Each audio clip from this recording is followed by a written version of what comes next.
Ugh. Okay. Oh. Oh! Hello, traveler!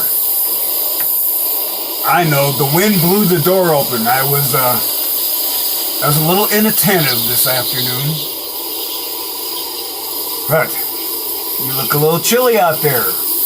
Please, you're more than welcome to enter my humble abode and share the fire with me.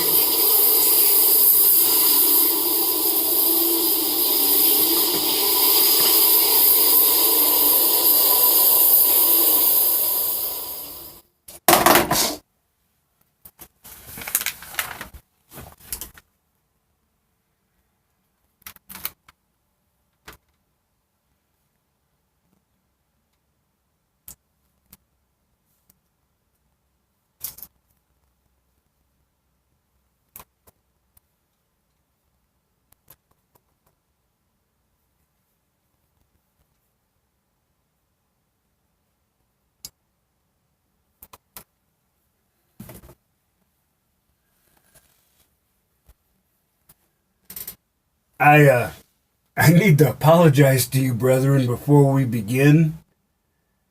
Uh, I've had, I've had some issues. Nothing major. It's just that I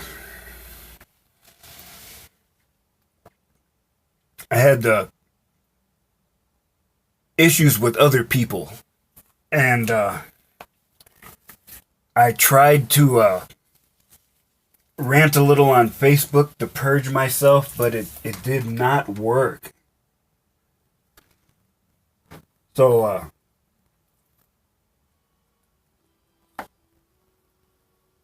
I had to,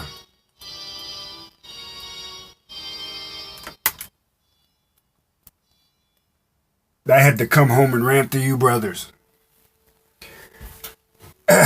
Now, if you find the right video, or if you know me, you know how old I am. And, I remember way back in the day, this was, let's see, well before I was 12 when we moved out of the old neighborhood where I grew up. I had a companion. I called him Uncle Buddy. He was old and wrinkled and gnarly like a piece of driftwood, but he was as tough as that driftwood. He also somehow lost one of his legs above the knee, and he had an artificial leg. But he did not let him stop him. He would walk everywhere, and he'd take me with him. He was a cheap babysitter. And I was, I wasn't in a position to complain, but, I guess it's what got me used to walking and seeing that physical limitations shouldn't stop you from what you're doing. It was a different time then, folks, they had more male role models, good and bad, around. And there were a lot of them, so you could see an interplay and see, actually, if you were aware and awake enough, what worked and what didn't.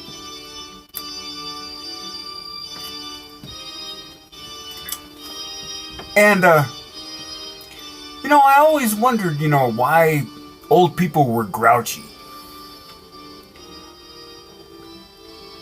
And now that I'm there, lucky enough, I made it, God bless. And, knock on wood, I guess I'm hedging my bets there. It's just like this says, you can see patterns because of your experience. And you don't want to waste time on bullshit because you know you don't have much time left.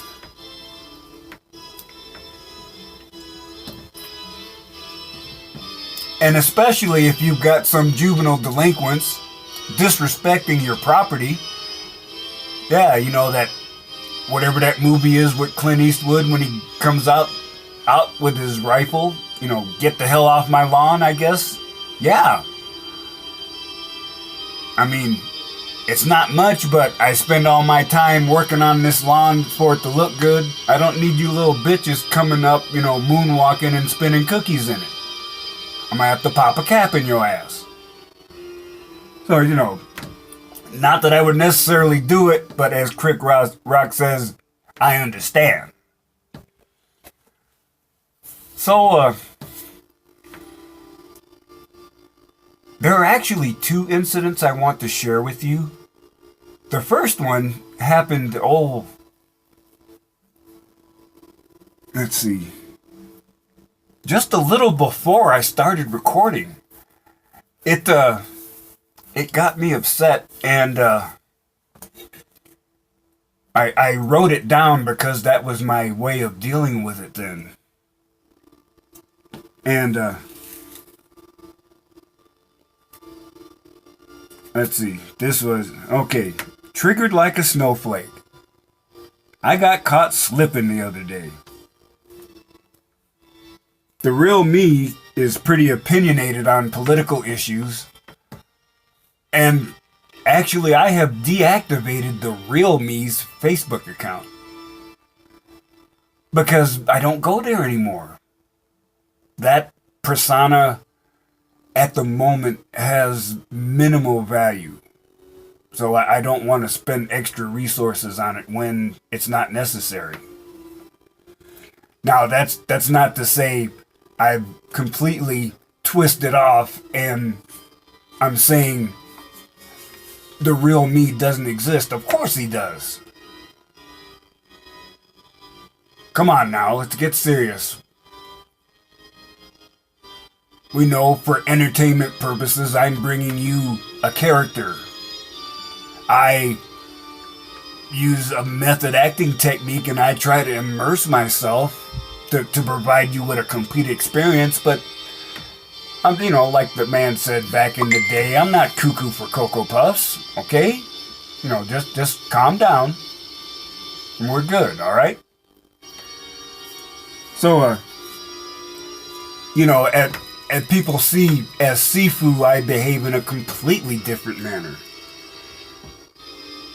You know, it's part of me fulfilling my karma to impart knowledge, show empathy, and display wisdom. Knowledge, everyone has. Wisdom, almost no one has. Or in very small quantities. And I'm willing to share that little bit of wisdom I get with the people that appreciate it. So, that being said, here is the text from someone's Facebook post that made me figuratively snap like a dry twig.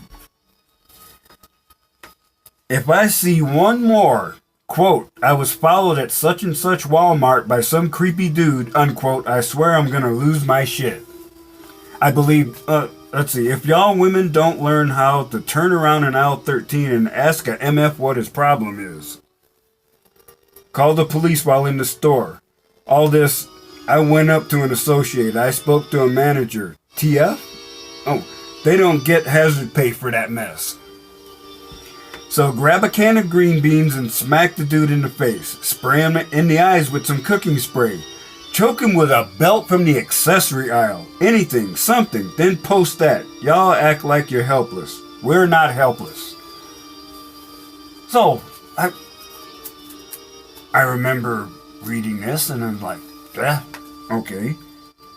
And then the reaction set in. Now, I could care less which of the 57 or 83 or whatever how many genders there are.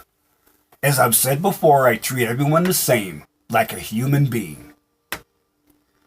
Yet this OP is ready to assault a random male just because of a feeling that he is, quote, creepy, unquote, and might be following her. So, I'm thinking that I could be in the store. I don't go to Wally World often anymore, but I do every once in a while.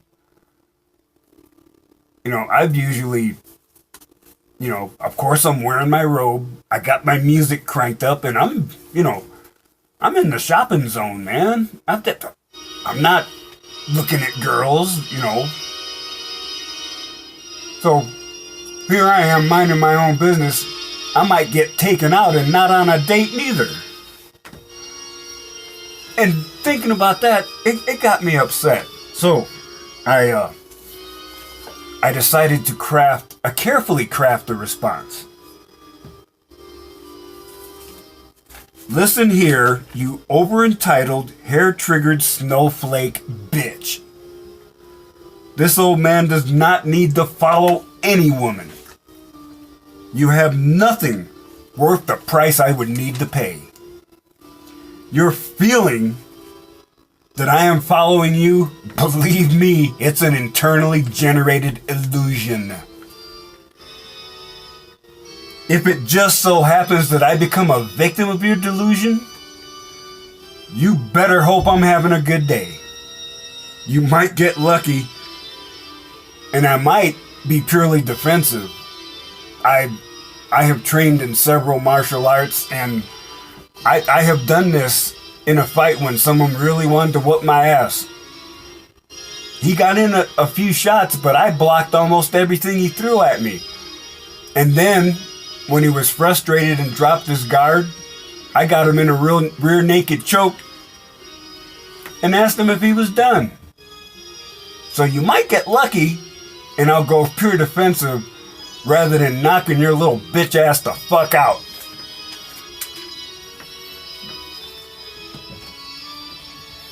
One more thing, princess. Since this post is, another sign, rather crudely and in a threatening manner, I believe if you said this to me verbally, I could charge you with assault. Assault, threatening, I know that they can come up with something. I know the gynocracy comes up with charges against men for bullshit all the time. Why can't I? You strong, independent women don't need no man. You can handle your own business, right? You're ready to knock a motherfucker out just because you think he might pose a possible threat sometime in the future. And the worst part is you'll get away with it. So, I'm gonna stroll right on past. I'm gonna pass by when I see you walking down the street with 4 big shopping bags. Did that. I almost stopped, but I said, oh no. This could be a setup. I drove right by.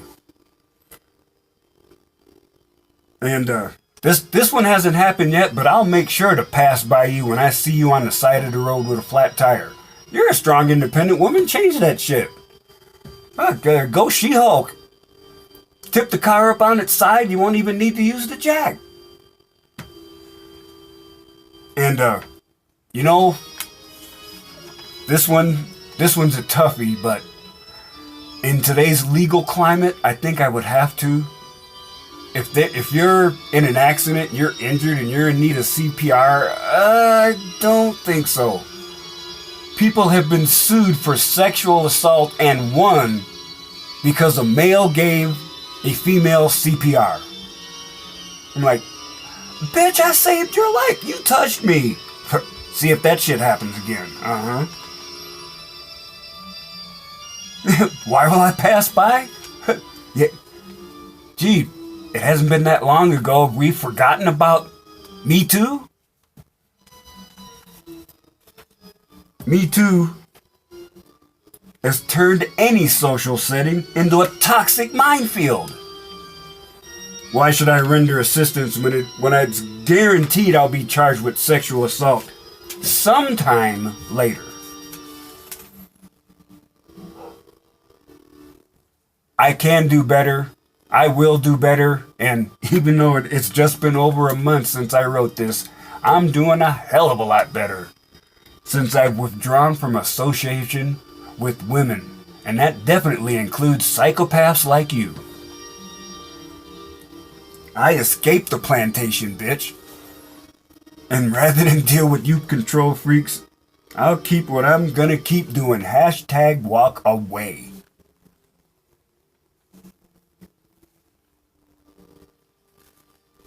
You know, brothers, it's not easy, but stay strong.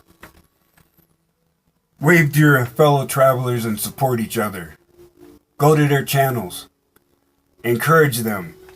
If you feel they need it, offer constructive criticism. And let's support each other and help more of our brothers escape the chains and be able to taste freedom.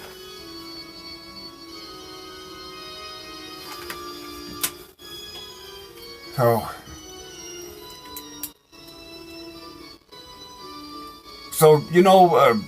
embarking on this path has really done a lot for me. And, yes, I was that upset back then when I wrote that, so it's not surprising that it sounds so forceful.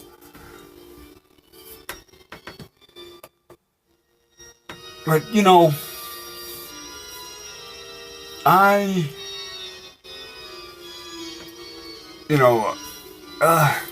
man, I'm trying. It's just hard to put into words. I think back in the day when I was so painfully shy and socially inept that I could hardly speak to anyone, much less a girl. And now, if I was cremated, they'd probably hear talking coming from my urn. So it was such a great thing to discover the manosphere and to be able to freely express myself without reservation to people I know are the same way. Now, if you were or are Mormon or hung out with Mormons, you know about the tradition called fast and testimony meeting. It's a time where you can share incidents or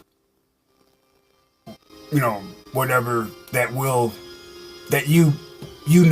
has increased your faith and you want to share it. Now there's other things that go with it, but basically it's people from the congregation can come up and give a brief talk. No time limits are imposed, except on the total length. But and no restrictions on what you say either. Which some people may not believe, but I've been there. I've seen it. So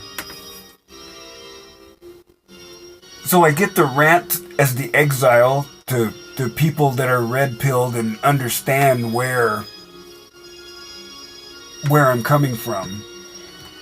And as Sifu on Facebook, I get to do the same thing. And it fits in so well with my, my nature has always been slightly schizophrenic. And, having to adapt my behavior to circumstances, developing my chameleon skill.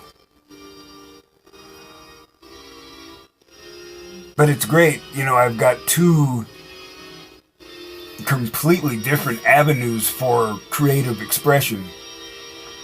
So it's quite enjoyable. And I don't need to deliberately insult anybody. It's like I try not to. And especially in today's environment, say a wrong phrase and not even to someone who's involved in the conversation. They feel it's wrong they don't even know what's going on. They hear a few words that they don't like. They run to HR. The next thing you know, your head's on the block and the guillotine blade is coming down.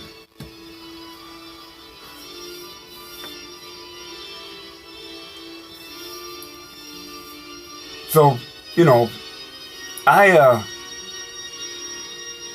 turned into a mouthy son of a bitch at times. But, you know, I check, you know, I know who I can talk to. I mean, I'm not going to talk to admin people the same way I talk to people that work in the same area as me, who know me more. But I'm not going to shut up. Mostly because I'm old. As I said before, as many times as I could have died, I'm blessed to be alive, so I'm going to talk. It could be one of the reasons why I'm here. Still here.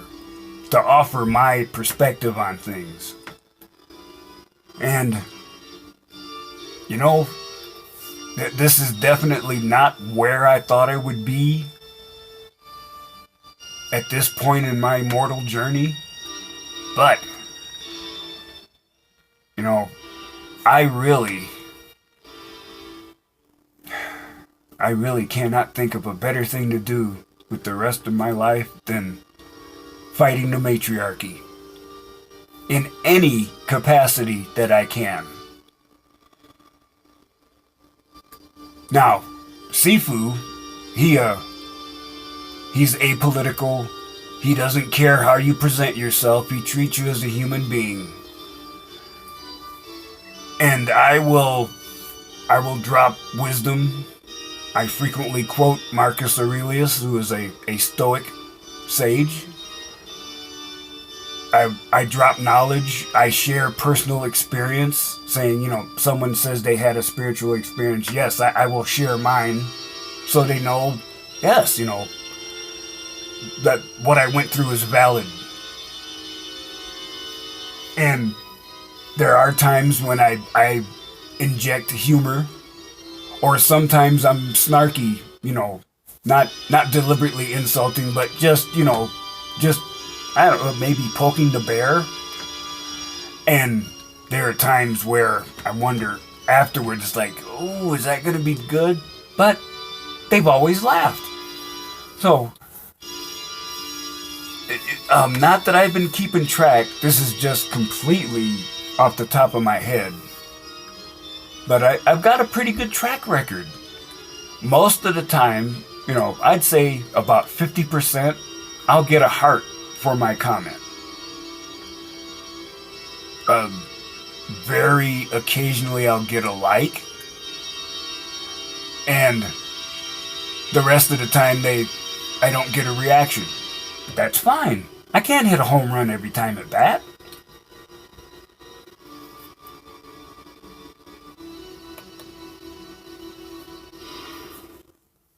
And I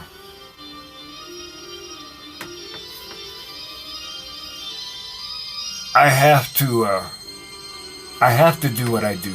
Karma demands that I do it. And I have been the gadfly. I have been the agent provocateur. You know, self-directed. Not, you know, I haven't been the corporate spy ready to kill the company. Just, I've been the person who will ask the embarrassing question. You know, and sometimes, you know, early on, it was just to show my ass. But, what do you mean sometimes? I still do that now. Only I'm a little smarter about it rather than just doing a thinly veiled insult like I used to. I mean, way back in the day, I was like Don Rickles on crack. Check out Don Rickles on YouTube. You'll see what I mean. But, you know, I smartened up a little bit. And that is why this is a true statement here. I mean, literally, twice in a in a group meeting with every employee present, I have asked the hard question. And when I worked in one area where I work now, the supervisor, he expected me to come up with a thoughtful question at every morning meeting. Whew. Now, it did have an advantage in that if I managed to hit the target, he'd go off on a 10 or 15 minute rant, and that was 10 or 15 minutes we weren't working but still getting paid. So, it worked out.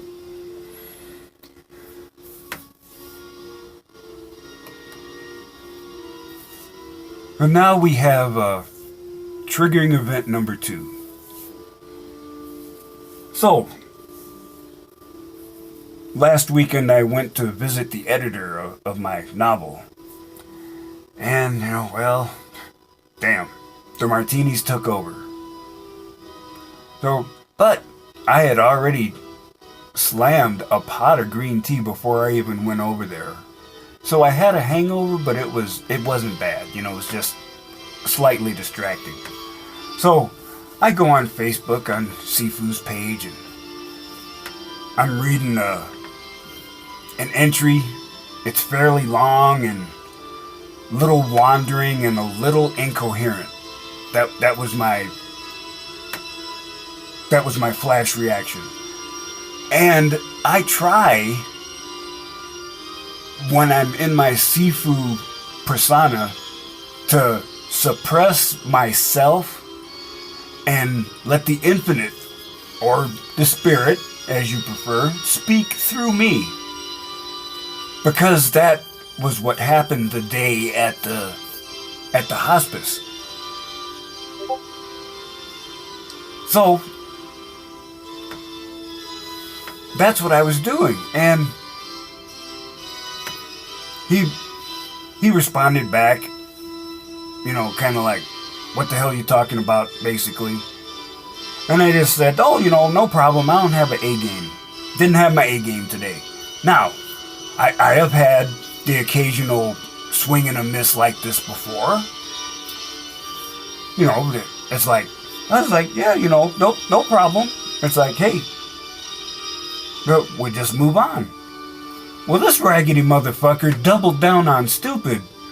And now suddenly I'm hearing, oh, you're using words like positive and negative and resonate, which are wrong. And you're projecting. And I'm like, what the hell? Why are you after me like this? Now this wasn't instant reaction, but it was like, I'm reading this afterwards and I'm not trying to argue with the guy. So finally he said I'm projecting. And I just said, okay, thanks for the information. And I didn't talk to him anymore. It was like, because I was trying to have a conversation with the guy, but he was lecturing me like he was the teacher and I was the student who had no right to interfere. It was like, hey, this is what you're supposed to do. It's like, it didn't matter what I was trying to say. He was trying to force his view on me. So I'm like, later as this correlates in my head, I was like, what the hell is this problem? And so I'm like, so I ranted on Facebook and today, and I said, what is this guy's problem? Because as things correlated, it's like, is he jealous that there's another life coach on the scene? And this guy, he hangs out on some Facebook page, and he's got, I guess, he's done books and seminars and stuff. So, in his own mind, at least he's bona fide. And I seen a picture of him, he's in the full lotus, which is always impressive. And he's surrounded by all these bowls. Look like ceramic, translucent bowls, that looks really pretty. Now, I don't know the spiritual source for that, so I'm not slamming that because I have no idea what it is. But, the idea that you know, oh, I'm bona fide, but you're not, so you need to have a Coke and a smile and shut the fuck up, was the attitude that he was trying to push on me, and that's what got me upset. And I'm like, geez, how ignorant can you be? The whole point of us doing this is to raise the spirituality of the people we interact with. This isn't a competition. I still barely know you from Adam. I've seen a few of your posts, that I've read. I don't know. He's like, okay, but now it's like, what the hell? So I did not unfriend him because I still want to check out his approach. But he's definitely not on page 1 like he was. Because you're such a little bitch, you can't stand, there you are. You've got the...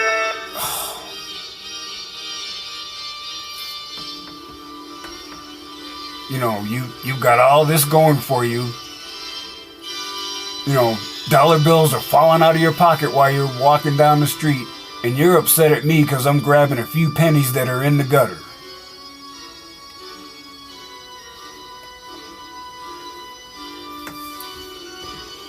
And, I was working myself up into a real, a lather over this, looking like a rabid dog, mentally. And I was, searching for music.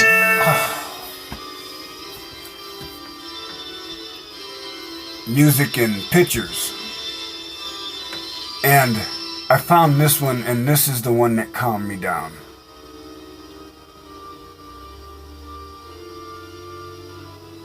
This raggedy motherfucker don't know me from Adam, and he's talking shit like I'm a fucking mud person. Fuck you.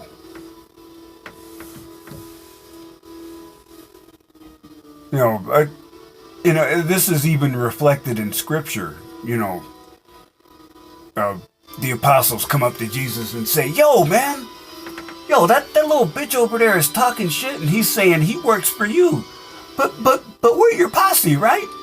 And Jesus says, yo, hold roll, slow your roll. Oh, come on, son, stop, I'm in the middle of taping. Ugh. That's my son, he sent me 3 texts in 3 minutes. Sorry about that. He says, nope, don't worry about him, he's on our side. I was like, wow, okay. I mean, you guys are the posse, but that don't mean you're the only people I talk to. So, those of you who follow Sifu on Facebook probably know who I'm talking about. But, I'm doing this to purge. I don't need to bring up names or websites or anything to dox this guy because I don't fucking care that much. I know if I hold the hate in, it's gonna burn me up. That's why I'm doing this. But I tell you what, dude. I mean, over there in that, I don't know, whatever the hell it is, you're the big fish in the medium-sized pond over there, and I'm just a freshly hatched minnow. Or however it is with fish, I mean, I'm small, weak, and insignificant compared to you. But you're not like my hero here. I mean, I tried to adjust the picture so you could see this better, so I'm going to have to read this to you. You may be cool, but you're not Frank Sinatra stepping out of a helicopter holding a glass of whiskey cool. And we're looking at Frank back in the Rat Pack days when he was a bona fide badass motherfucker. Yeah. And, hey, Whatever the spiritual thing you're doing, you may be the shit there, but first, let's see you pimp the robe. All right? I mean, are you like, glazed over and it's hard for you to come back to reality? Hey,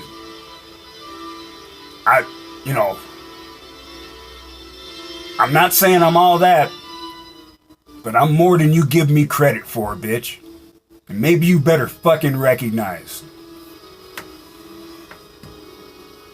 Not everybody is your enemy, And some of us are trying to walk this road alongside you. Don't fucking try to kick me in the head and tell me I don't deserve to be on this road just because you're here. Fuck you.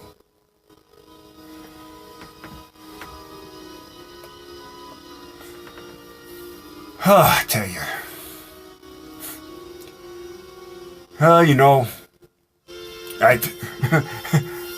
Traveler, I do need to apologize. I was in a pretty foul mood. But I feel a little better now. It's just proof that my spiritual journey's not over. Everyone has issues. And if you try to fool yourself and say, oh, I got my shit together. My shit's wired so tight I squeak when I walk. And then you peek behind the curtain and he's like, yeah, well, they just repossessed my dually because I was 2 months behind. Just got the foreclosure letter on the too expensive house. And I walked in on my wife getting spit roasted by Chad and Tyrone. So, not a good look. And not to pick on anybody. It's just that, to give you an example. When I was a churchy, I was lucky enough to be the executive secretary to the bishop of a ward. Now, the bishop is the leader of that particular congregation. And the senior leadership, they're in like 3 hours of meetings in the morning before church starts, and church goes another 3 hours. So and he's hanging around afterwards. So the bishop definitely has a full day. But I got to sit in because as executive secretary, in the organizational chart, I was the one connected by the dotted line. I had no authority, and my job was actually just to hang out and take notes sometimes and make suggestions every once in a while. And it was shocking to see people that I thought were, by TradCon standards, so spiritually together. They're like, they're hanging off the cliff by their fingernails. And it's like, wow. It was proof that you just don't know what people are going through. It's like the man said back in the day. If we could take our troubles, put them in a box, and just set them in a pile somewhere, once you saw some of the troubles the other people unloaded, you would be in a hurry to grab your own and get it back. And that's probably true.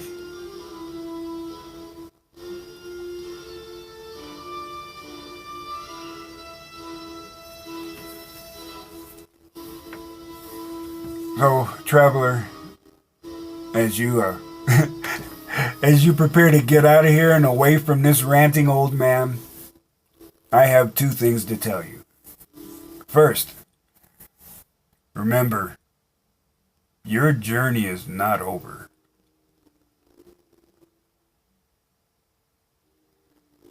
You may think you've learned all there is to know and then tomorrow's going to show up. So, always be ready to learn something new. But don't let anyone else stop you from learning something new. Don't let their negative, toxic attitude throw you out of balance. Because, just like a feminist, they will leech onto you like a lamprey, drain you of your positive energy, leave you a twitching mess of neurotic impulses, and then move on. And they'll tell people later on, oh, I tried to tell this guy the truth and he couldn't handle it. That's the standard excuse. Now, it is true, and I've experienced it myself, as Mormon scripture says, the wicked take the truth to be hard. But finding out the truth when you've been living a lie it's disorienting, it's disconcerting, it induces frustration. But if you work through it, it is the key catalyst to growth.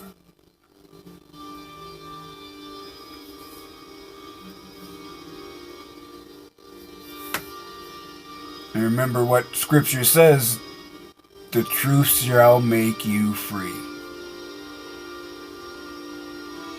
Exposure to MGTOW philosophy and a steady diet of red pills has made this old man free. I'm free to pursue my destiny without interference. And I may have run into a pothole, and man, it sure shook me up a little, but I'm okay now. It's like, I'll just look a little more carefully, and maybe I shouldn't be smoking that blunt while I'm driving. And my friend, as you resume your travels, remember, I still say, some of the best days of your life haven't happened yet.